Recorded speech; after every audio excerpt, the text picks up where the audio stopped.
to pay for the mistakes of the politicians. Okay. Time and time again, I've stood up for our working families, and I believe that that resonates in the Latino community because it speaks to their concerns and their struggles. Supported the incredibly backward policies of the state of Arizona. That's what the party that Carl belongs to, and the wing of the party that has taken over San Diego, that's why they have endorsed him. They feel very comfortable with an anti-immigrant, anti-civil rights platform. I come from a different party and a different background. I had the honor, by the way, of meeting Dr. Martin Luther King Jr. when I was 13 years old. By 15, I was organizing demonstrations with him. By 18, I was in jail.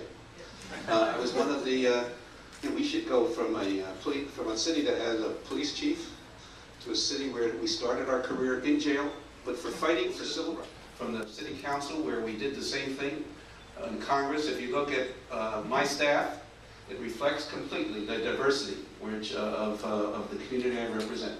So to know where someone is going, know where they've been. Okay, thank you very much, Dr. Filner. Well, I think it's a mixed blessing right now, but we have to build on the potential for trade. We have to build on our joint economic interests. We have to make sure that, in fact, Carl said earlier, anything that goes on one side helps the other. That's not true. If a maquiladora is built and they dump their toxic waste outside because there isn't the kind of environmental regulation that might be, and it gets into the Tijuana River, guess who suffers? If the maquiladora has promised high wages and people leave the interior of Mexico to come to work there and they don't get the kind of wages that they thought they would get, guess what? They look across the border. Guess what? We have more illegal immigration. So not all activity is created equal. And what we have to do is make sure that when both sides, economy, what we're seeing right now is a shift in the economy where Chinese manufacturing is actually starting to flow right back to Tijuana. And there are huge opportunities. And this has just happened over the last 4 and 5 years. And we need to be prepared to jump on this and market San Diego and Tijuana as a mega region. So unqualified, it helps, and it can be done right. But let me, again, go back to results, because I think San Diegans, Californians, Americans, they're sick and tired of politicians who, during election season, talk about what they're going to do, talk about what they say they've done.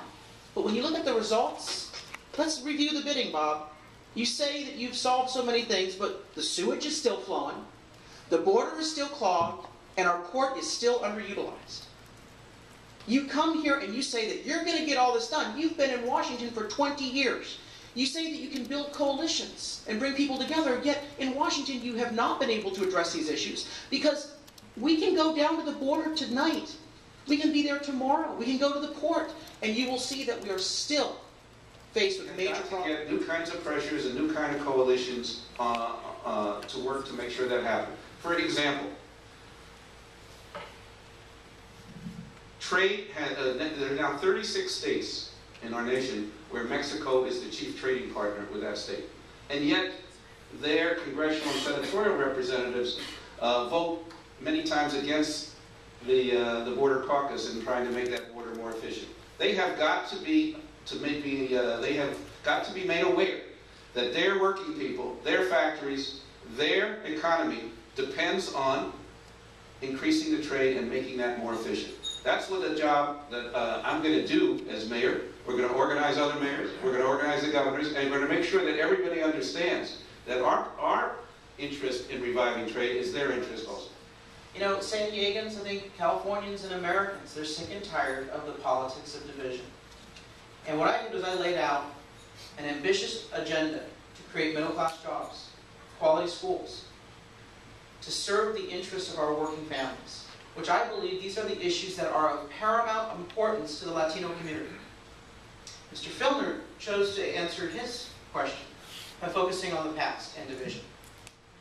At some point, we have to move past the past and embrace the policies that have a meaningful impact on today's working families and create a brighter future for tomorrow.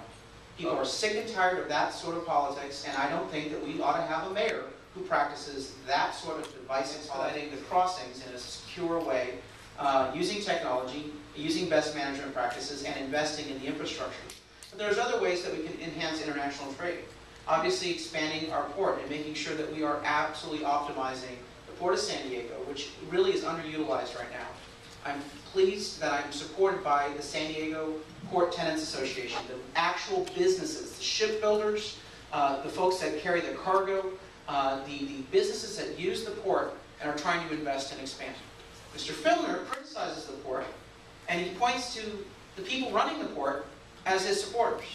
It's kind of inconsistent with having a fresh, new approach to expanding international trade. And that's why I am pleased to be supported by the men and women, the small business owners, who are working in the port and trying to expand their facilities.